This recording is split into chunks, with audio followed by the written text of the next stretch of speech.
các anh chị đã đến với kênh YouTube của bác sĩ Nhân Da Liễu với mong muốn giới thiệu và chia sẻ một số kiến thức về da, bệnh của da, cách điều trị và chăm sóc, đồng thời học tập, trao đổi và chia sẻ một số vấn đề liên quan đến thẩm mỹ da nội khoa và đặc biệt là cập nhật các chuyên đề mới trong Da Liễu.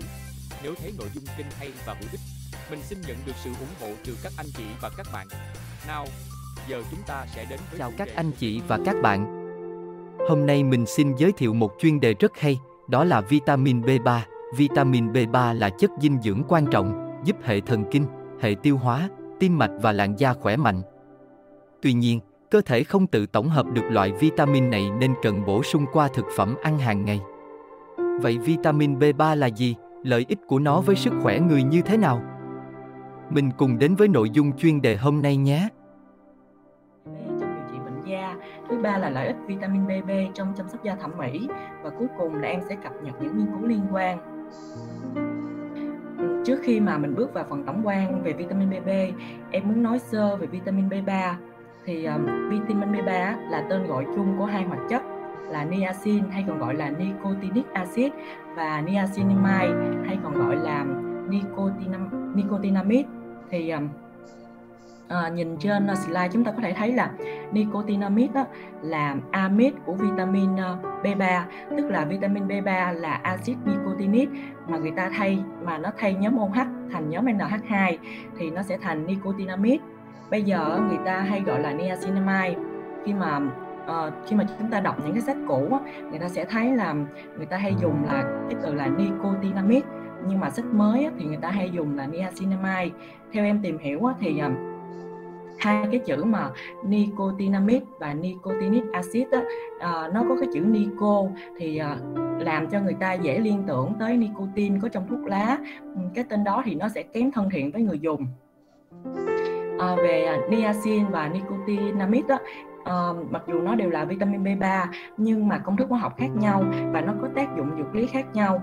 Không giống như nicotinamide thì niacin nó sẽ làm giảm cholesterol, làm giảm mạch, đỏ bừng da, nhức đầu và hạ huyết áp. Chính vì những cái lý do này mà niacinamide hay là vitamin B3 thì nó được ứng dụng nhiều trong da liễu hơn là niacin. Thì hôm nay em sẽ trình bày về vitamin B3 hay còn gọi là niacinamide. Về tổng quan về vitamin B3 thì em sẽ trình bày về 4 nội dung. Thứ nhất là lịch sử, thứ hai là nguồn gốc chuyển hóa, thứ ba là dược động học và cuối cùng là dấu hiệu thiếu hụt, lượng tiêu thụ khuyến cáo. Đầu tiên về lịch sử ra đời của vitamin B3. Đúng không? Là mặt trời một chiếc núi nè. Mặt trời lặn. Mặt trời lặn á. Trời ơi. Vậy là hoàng hôn.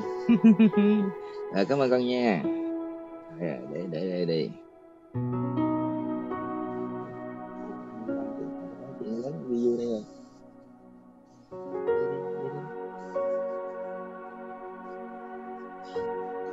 Đầu tiên là em sẽ trình bày về lịch sử ra đời của vitamin B3.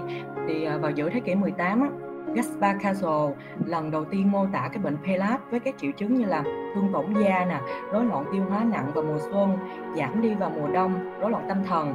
Và bệnh này thường là xuất hiện ở những cái gia đình nông dân nghèo có thức ăn chủ yếu là bắp và ông đặt tên là bệnh của những người nghèo.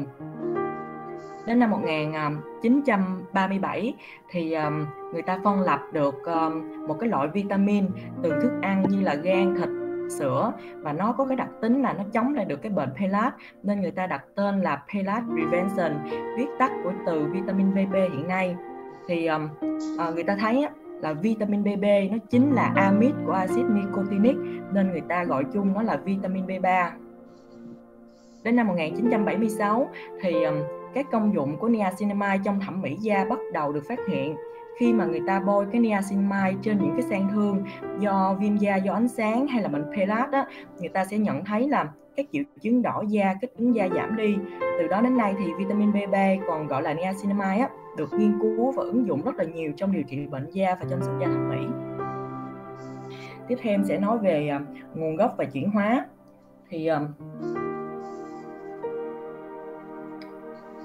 Thì về nguồn gốc là niacinamide nó có nhiều trong nấm men một số loại hạt gan, thận, tim, sữa, gạo, lúa mì và trong một số loại rau như là măng tây nè, bắp cải xanh, gaspina và có trong quả bơ. Ngoài ra thì vi khuẩn ở ruột cũng có thể tổng hợp một lượng nhỏ vitamin BB. Về chuyển hóa thì trong cơ thể người, vitamin BB được tổng hợp từ axit amin tryptophan, có sự tham gia của vitamin B2 và vitamin B6. Thì trứng sữa là những cái nguồn cung cấp protein có nhiều tryptophan. Điều này đó lý giải tại sao mà khi mà mình ăn những cái thức ăn mà thiếu protein, nó sẽ gây nên cái bệnh mà thiếu vitamin BB. Chúng ta có thể thấy là trong cơ thể người á, thì axit nicotinic nó sẽ bị amid hóa, tức là thay nhóm OH thành nhóm NH2 sẽ tạo thành nicotinamic. Và sau đó là nó sẽ chuyển thành NAD, hay còn gọi NAD viết tắt của nicotinamide adenosine dinucleotide, và NADP viết tắt của nicotinamide adenosine dinucleotide phosphate.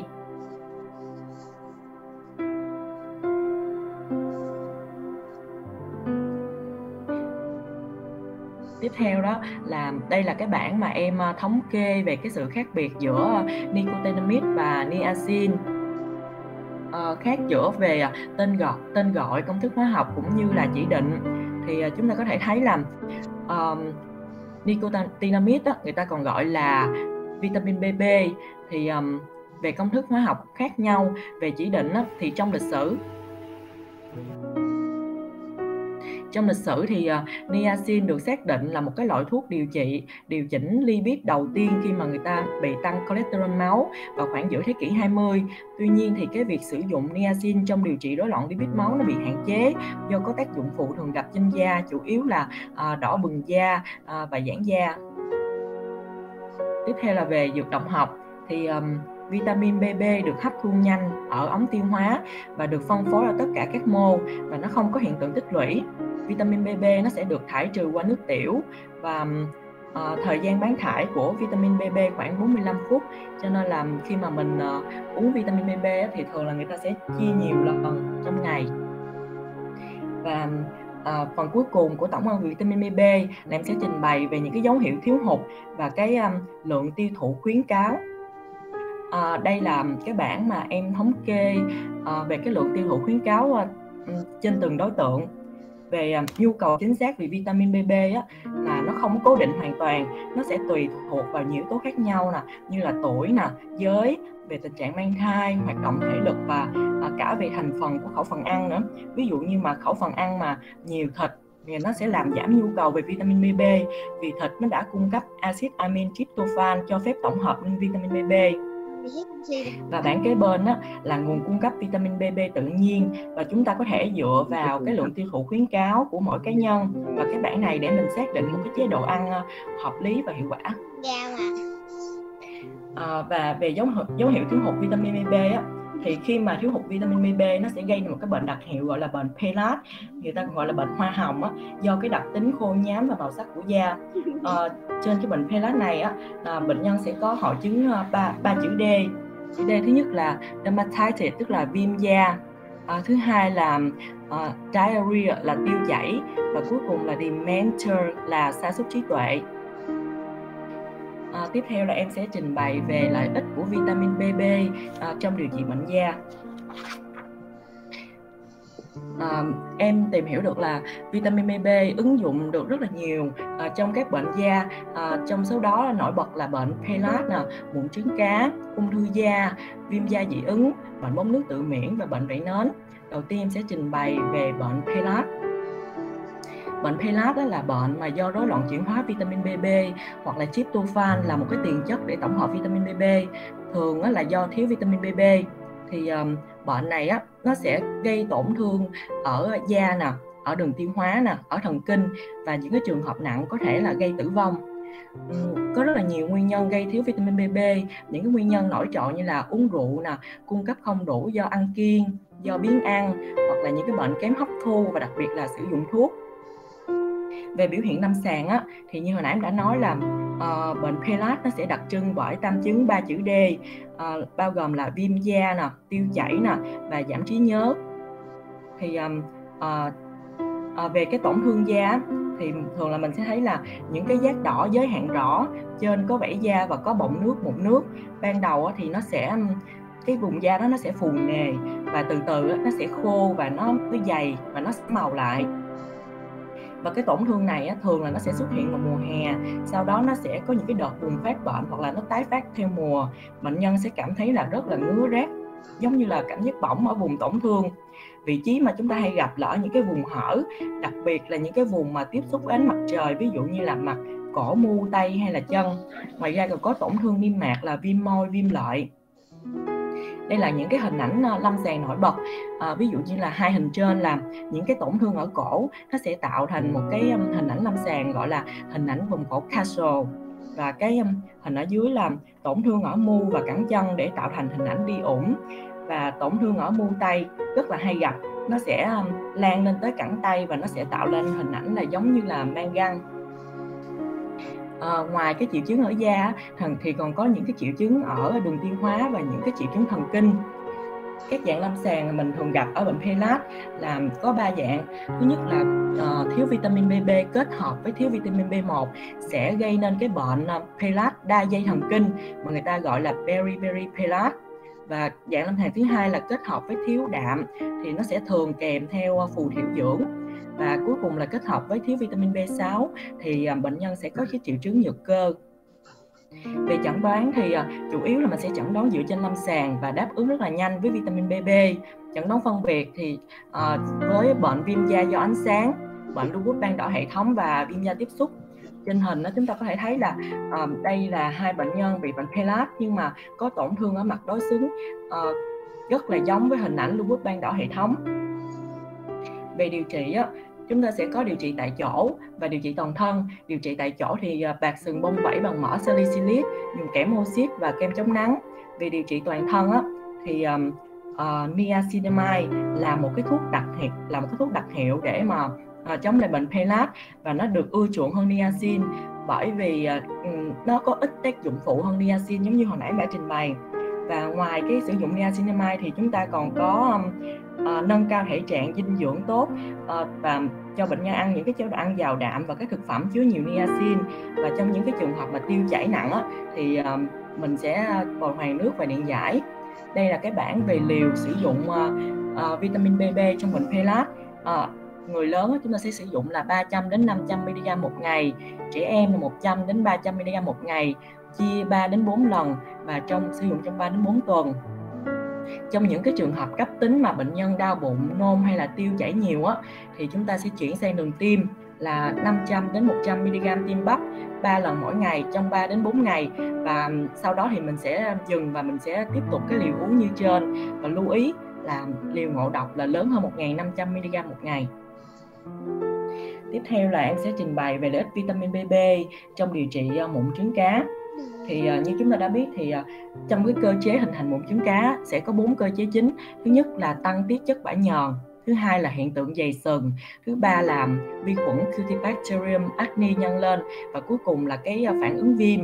Thì cái nicotinamide tại chỗ nó sẽ cải thiện được mụn trứng cá do nó tác động lên 3 cái cơ chế. Thứ nhất là nó sẽ giảm sản xuất bã nhờn, thứ hai là nó sẽ kháng khuẩn, và cuối cùng là nó sẽ kháng viêm.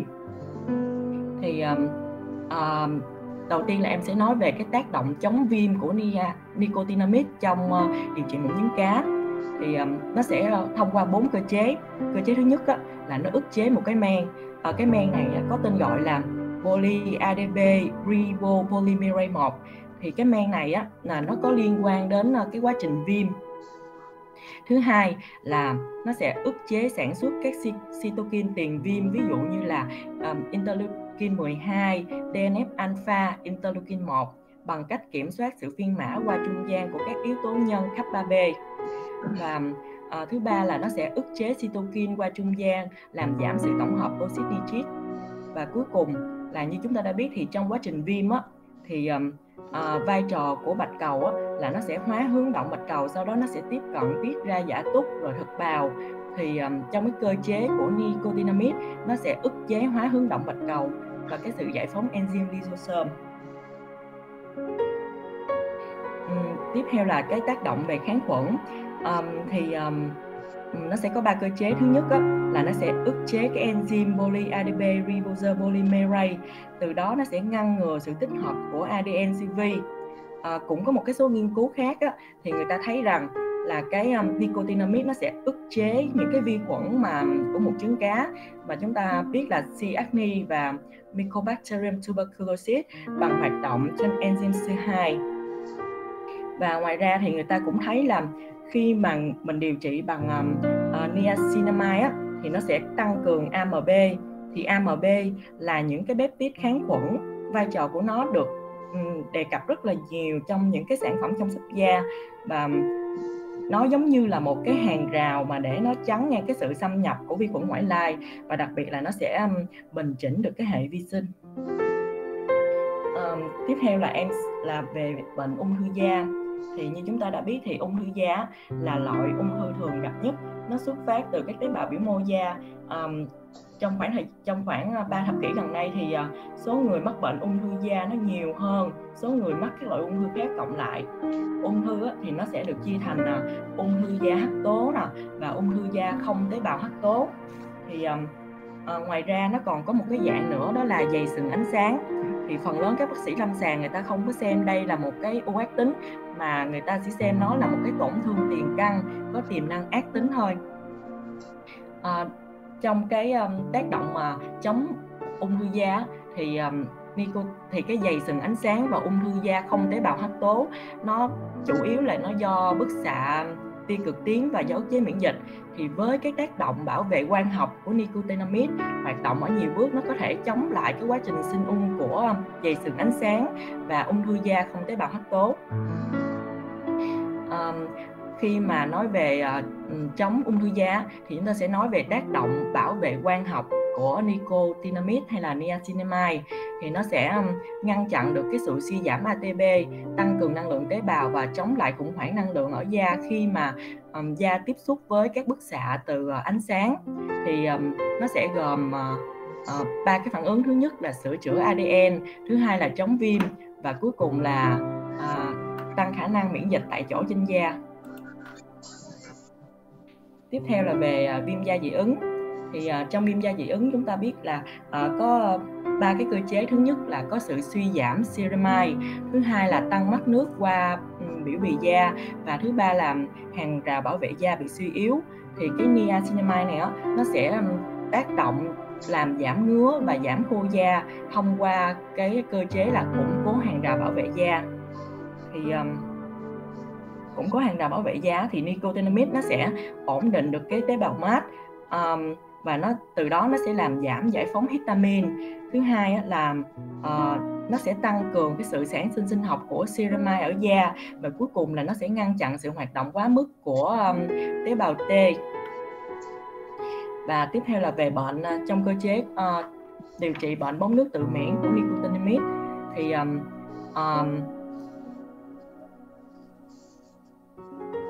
trong những cái giả thuyết người ta đề xuất là sử dụng nicotinamide trong các bệnh nổi mụn, trong các bệnh mà bóng nước tự miễn là nó sẽ dựa trên cái tác dụng chống viêm. Nó sẽ ức chế các cytokine như là interleukin 1 beta, interleukin 6, interleukin 8 và TNF. Việc sử dụng nicotinamide đã được nghiên cứu rất là nhiều, đặc biệt là trong cái bệnh pemphigoid bóng nước và bệnh IgA đường. Thì đã có nhiều cái báo cáo lâm sàng về việc sử dụng nicotinamide như là một cái chất hỗ trợ cho kháng sinh tetracycline trong các bệnh bóng nước tự miễn, đặc biệt là bóng nước pemphigoid và bệnh IgA đường, với lợi ích điều trị được báo cáo lên đến 2 gram một ngày. Và cuối cùng là lợi ích của vitamin B trong điều trị bệnh vảy nến. Thì nicotinamide có một cái vai trò rất là tiềm năng vì nó có tác dụng chống viêm. Nó sẽ ức chế sự biểu hiện của MHC2 và sản xuất interleukin 12, TNF-alpha và interleukin 1. Em xin được tóm lại về cái phần nội dung của lợi ích vitamin B trong điều trị bệnh da. Thì đầu tiên là bệnh PELAS. Bệnh PELAS là bị gây ra do thiếu vitamin BB. Thì vitamin BB sẽ là cái thuốc điều trị đặc hiệu cho bệnh này. Và nó cũng là lý do tại sao có cái tên vitamin BB. Và thứ hai là mụn trứng cá. Thì Nicotinamide hỗ trợ điều trị mụn trứng cá thông qua hai tác động là tác động chống viêm, tác động kháng khuẩn. Ngoài ra còn có tác động giảm sản xuất bã nhờn. Trong ung thư da thì Nicotinamide hỗ trợ phòng chống ung thư da thông qua cái tác động bảo vệ quang học. Về viêm da dị ứng thì Nicotinamide sẽ có tác động củng cố hàng rào bảo vệ da và tăng sự tổng hợp ceramide. Trong bệnh bóng nước tự miễn thì trong bệnh bóng nước tự miễn và bệnh vảy nến thì Nicotinamide sẽ có tác động chống viêm. Nó có khả năng là ức chế các cytokine tiền viêm. Tiếp theo là em sẽ trình bày về lợi ích của vitamin BB trong chăm sóc da thẩm mỹ. Thì thưa thầy, các anh chị và các bạn, trong quá trình mà tìm hiểu về lợi ích của vitamin BB trong điều trị bệnh da thì em nhận thấy là nó có những cái tác động sinh học được nhắc đến trong cái phần trước như là chống viêm nè, giảm sản xuất bã nhờn, kháng khuẩn, củng cố hàng rào bảo vệ da, tác động quang học, thì nó lại có một cái ý nghĩa rất là lớn trong chăm sóc da thẩm mỹ. Và cùng với cái sự phổ biến của niacinamide hiện nay thì cho nên là em mở rộng cái chuyên đề của mình thêm một cái mảng về chăm sóc da. Trước khi vào phần này thì em xin giới thiệu sơ về những cái đặc điểm của niacinamide. Niacinamide là nó có nhiều công dụng sinh học khác nhau, nó tan trong nước, dễ dung nạp, nó không phản ứng với các thành phần khác. Tuy nhiên nó lại không được nhiều người tiêu dùng biết đến và hoạt lực trên từng tính năng của nó chưa nổi bật.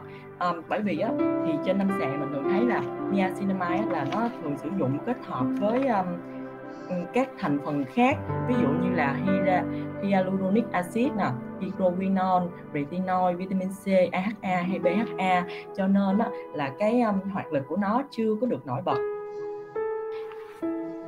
Tiếp theo là em sẽ trình bày về những cái lợi ích của vitamin B trong chăm sóc da thẩm mỹ. Thứ nhất là, và cái hình kế bên đây là những cái cơ chế tác động sinh học nó sẽ tương ứng. Thứ nhất là ví dụ như là điều trị mụn trứng cá thì sẽ dựa vào cái tác động kháng khuẩn nè, tác động kháng viêm nè và giảm bài tiết bã nhờn. Thứ hai là điều trị nám và tăng sắc tố sau viêm thì nó sẽ thông qua cái cơ chế là ức chế sự di chuyển của melanosome lên trên tế bào sừng. Thứ ba là về chống lão hóa da thì nó sẽ thông qua cái tác động làm tổng hợp ceramide và cái tính thấm nước mao mạch, ức chế oxit nitric của nicotinamide. Thứ ba là phục hồi và bảo vệ da cũng như là làm dịu da và giảm kích ứng là dựa trên cái tác động là tổng hợp ceramide. Và ngoài ra nó cũng dùng như một chất chống oxy hóa. Bây giờ mình sẽ lần lượt lý giải tại sao mà niacinamide lại nó có một cái lợi ích tiềm năng trong chăm sóc da thẩm mỹ. Thì em tóm tắt được những cái tác động sinh học quan trọng. Thứ nhất là bao gồm chống viêm nè, làm sáng da nè, kháng khuẩn nè, củng cố hàng rào bảo vệ da, bảo vệ quang học và chống lão hóa. Thì ở những cái phần trước em đã trình bày những cơ chế về chống viêm, kháng khuẩn, bảo vệ quang học. Thì tiếp theo sau em sẽ trình bày về những cái tác động sinh học còn lại. Đầu tiên là về tác động làm sáng da. Thì tác động làm sáng da của niacinamide nó rất là nhẹ, tức là mình hay nói đúng hơn là không phải là làm sáng da mà là làm nhạt màu da. Bởi vì nó không có phải thông qua cái cơ chế điều trị đích là ức chế tyroside hay là peroxide như là abutin, axit cozic, mà nó giống như là một cái vật cản đường thôi, tức là nó sẽ ngăn chặn cái sự di chuyển của melanosome từ tế bào hắc tố đến tế bào sừng bằng cách ức chế các yếu tố tế bào sừng. Và điều này giúp mình sẽ phân biệt được cái tác động làm sáng da của niacinamide với các chất làm sáng da khác như là abutin hay là axit cozic. Tiếp theo là em sẽ trình bày về tác động củng cố hàng rào bảo vệ da. Thì nó sẽ thông qua các cơ chế là làm tăng sự tổng hợp ceramide bằng cách là tăng cái sự biểu hiện của mRN của serine palmitoyl transferase, một cái enzyme rất là quan trọng để tổng hợp sphingolipid. Thứ hai là nó sẽ ổn định tế bào bón bằng cách ức chế CAMB phosphodiesterase và ức chế sự tổng hợp oxit nitric. Ngoài ra người ta cũng nhận thấy là nó có khả năng ngăn chặn những cái biến đổi tế bào lympho do kháng nguyên gây ra. Và cuối cùng là cái tác động chống lão hóa của niacinamide và các dẫn chứng và các dẫn xuất, thì nó sẽ làm tăng cái collagen, làm tăng elastin và fibrillin, và nó sẽ làm giảm các hoạt động của các elastase trong các nguyên bào sợi ở da. Nó sẽ tổng hợp collagen và mạch máu. Đây là những cái dạng bào chế trên lâm sàng mà có chứa niacinamide. Đây là những cái dạng serum, đây là sữa rửa mặt, đây là lotion dưỡng ẩm, kem dưỡng ẩm, mặt nạ, kể cả ở trong kem chống nắng và trong sữa tắm, người ta cũng kết hợp với niacinamide. Em nói thêm một chút về những cái công thức bào chế. Làm niacinamide nó rất là ổn định về mặt hóa học nè, nó dễ bào chế và nó có thể tương thích với các thành phần khác. Và trên thị trường hiện nay chúng ta có thể thấy là niacinamide người ta thường kết hợp với công dụng của những cái thành phần khác như là retinol, chất chống nắng, AHA và các thành phần khác. Và cuối cùng trước khi kết thúc phần nội dung của lợi ích của vitamin B3 trong điều trị bệnh da và chăm sóc da thẩm mỹ, thì em muốn nói sơ về cái an toàn khi sử dụng vitamin B3. Thì khi mà mình dùng cái vitamin B3 với liều cao trên 1.500mg một ngày á, nó sẽ có thể gây ra một số tác dụng phụ, và những tác dụng phụ này nó sẽ hết sau khi mà mình ngưng thuốc. Một số tác dụng phụ thường gặp là buồn nôn, đỏ bừng mặt, cổ, cảm giác rát bỏng, buốt hoặc là đau nhói ở da, và ít gặp hơn là những cái triệu chứng ở đường tiêu hóa như là loét dạ dày tiến triển, nôn, chán ăn, đầy hơi, tiêu chảy. Và những cái cách mà để hạn chế những tác dụng phụ đó là khi mà mình uống vitamin B á, nên uống cùng với thức ăn, và mình phải tăng liều từ từ, và mình phải theo dõi định kỳ các xét nghiệm về đường huyết, chức năng gan cho những cái người bệnh mà sử dụng nicotinamide lâu dài với cái liều mà vượt quá nhu cầu sinh lý như là cái liều 1.500mg một ngày. Về tương tác thuốc á, thì khi mà mình sử dụng nicotinamide đồng thời với thuốc dạng alpha adrenergic trong điều trị tăng huyết áp á, thì nó sẽ có thể là làm dẫn đến là hạ huyết áp quá mức. Và trong những cái khẩu phần ăn hoặc là những cái khi mà bệnh nhân sử dụng cái thuốc hạ đường huyết hoặc là insulin á, thì mình cần phải điều chỉnh cái liều của nicotinamide, vì nó có khả năng làm tăng lượng đường trong máu. Và khi mình sử dụng nicotinamide với các thuốc có độc tính với gan á, thì nó có thể làm tăng thêm tác hại trên gan. Và cuối cùng là mình không nên dùng đồng thời nicotinamide với carbamazepine, vì nó gây tăng nồng độ carbamazepine trong huyết tương và dẫn đến nó sẽ tăng cái độc tính. Và phần cuối cùng là em sẽ cập nhật những nghiên cứu liên quan theo từng bệnh. Thì em tìm hiểu được rất là nhiều cái nghiên cứu, nhưng mà em sẽ trình bày ngắn gọn trong phần tiếp theo. Đầu tiên là về mụn trứng cá. Thì một cái nghiên cứu mà người ta so sánh hiệu quả của gel nicotinamide 4% và clindamycin 1% ở những bệnh nhân mụn trứng cá mức độ vừa, thì người ta sẽ cho bệnh nhân với cỡ mẫu là 40 người, thì người ta sẽ sử dụng hai sản phẩm này tại chỗ với liều là 2 lần mỗi ngày. Thì trong mỗi nhóm thì người ta lại phân loại thành hai nhóm là da dầu và với loại da dầu và không nhờn. Thì kết quả thu được là gel nicotinamide và clindamycin có hiệu quả trên những cái loại da nhờn và không nhờn, và không có bất kỳ bệnh nhân nào có tác dụng phụ. Và ngoài ra thì loại da cũng là một yếu tố quan trọng trong việc lựa chọn nicotinamide tại chỗ và clindamycin ở bệnh nhân bị mụn trứng cá. Và một cái nghiên cứu khác trên 160 bệnh nhân bị mụn trứng cá vừa, người ta sử dụng gel nicotinamide 4% và gel erythromycin 4% 2 lần mỗi ngày trong 8 tuần. Thì cả hai nhóm này người ta đều nhận thấy là có một cái sự mà giảm viêm, nhưng mà cái nhóm mà được điều trị bằng gel nicotinamide 4% thì nó lại cải thiện đáng kể hơn về cái sự mà giảm cái sản xuất bã nhờn. Trong phòng ngừa ung thư da thì một cái nghiên cứu ở Úc, thì trên những cái bệnh nhân mà có nguy cơ cao, bao gồm những cái người mà có ung thư da không tế bào hắc tố ít nhất là trong 5 năm trước đó, và các nhóm được chỉ định là sử dụng 500mg nicotinamide 2 lần một ngày hoặc là giải dược trong 12 tháng với cỡ mẫu là 193 người. Thì ở tháng thứ 12 thì người ta nhận thấy là cái tỷ lệ ung thư biểu mô tế bào đáy ở nhóm nicotinamide thấp hơn 20%. Và đối với dày sừng ánh sáng và ung thư biểu mô tế bào vảy thì tỷ lệ bệnh thấp hơn lần lượt là 13% và 30%. Nhìn chung thì tỷ lệ của ung thư da không tế bào hắc tố mới thấp hơn 23% ở nhóm lý so với nhóm giả dược, và không có sự khác biệt về độ an toàn giữa hai nhóm này. Trong viêm da dị ứng thì một cái nghiên cứu người ta sử dụng kem nicotinamide so với cái kem dưỡng ẩm có chứa petroleum ở bệnh nhân viêm da dị ứng. Thì nghiên cứu là với cỡ mẫu là 28 người, và người ta sử dụng nicotinamide 2% cho cẳng tay trái so với kem dưỡng ẩm có chứa petroleum cho cẳng tay phải trong 4 tuần hoặc là 8 tuần. Thì kết quả thu được là nicotinamide làm giảm đáng kể sự mất nước qua biểu bì. Điều đó đồng nghĩa với việc là kem nicotinamide là một cái kem dưỡng ẩm rất là hiệu quả. Trong bệnh bóng nước tự miễn thì một nghiên cứu về sử dụng nicotinamide cùng với tetracycline so với sử dụng prednisone điều trị các bệnh bóng nước tự miễn, thì người ta cho bệnh nhân sử dụng nicotinamide 500mg 3 lần mỗi ngày cùng với tetracycline 500mg 4 lần mỗi ngày so với nhóm sử dụng prednisolone 40 đến 80mg mỗi ngày. Thì kết quả nhận thấy được là nhóm sử dụng nicotinamide với tetracycline nó sẽ có tác dụng phụ ít hơn.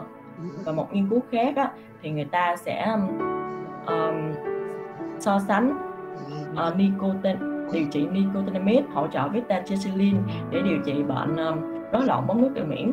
Thì người ta nhận thấy là các bệnh nhân hoàn toàn thuyên giảm sau 6 đến 8 tuần trên 7 bệnh nhân. Và về tác động làm sáng da thì một cái nghiên cứu ở trên 202 bệnh nhân cho thấy là khi mà sử dụng 2% N-acetyl glucosamine và 4% nicotinamide thì sẽ làm giảm đáng kể diện tích những cái đốm nâu trên khuôn mặt. Về tác động chống lão hóa thì một cái nghiên cứu vào năm 2005 đánh giá về cái khả năng mà giảm lão hóa da của gel nicotinamide. Thì người ta nghiên cứu với cỡ mẫu là 50 người và người ta sử dụng kem nicotinamide 5% so với giả dược cho những cái phụ nữ da trắng trong 12 tuần, và người ta thu được kết quả rất là tốt, đó là cải thiện đáng kể các nếp nhăn trên da và kết cấu da, cải thiện được cái làn da tổng thể về độ đàn hồi của da. Cuối cùng là em xin tóm lại cái phần chuyên đề của mình. Thì vitamin BB là amide của vitamin B3 hay còn gọi là nicotinamide, và ngày nay được gọi với tên gọi là niacinamide. Thì trong bệnh da, vitamin BB nó sẽ hỗ trợ điều trị các bệnh là PLAD, mụn trứng cá, ung thư da, viêm da dị ứng, vảy nến, rối loạn bóng nước tự miễn. Trong chăm sóc da thẩm mỹ thì niacinamide với nhiều cái công dụng sinh học nó sẽ được ứng dụng trong mỹ phẩm, hỗ trợ điều trị mụn, nám và tăng sắc tố sau viêm, chống lão hóa da, phục hồi và bảo vệ da, làm dịu da, giảm kích ứng, và nó dùng như một chất chống oxy hóa. Với liều lớn hơn 1.500mg một ngày thì có thể gây ngộ độc. Chuyên đề của em đến đây là hết. Cảm ơn thầy và anh chị và các bạn đã lắng nghe. Video đến đây đã kết thúc. Nếu các bạn và các anh chị thấy hay, xin cho mình một like và đăng ký kênh để có thể cập nhật các video tiếp theo một cách sớm nhất. Giờ xin chào và hẹn gặp lại các anh chị và các bạn ở những video tiếp theo nhé.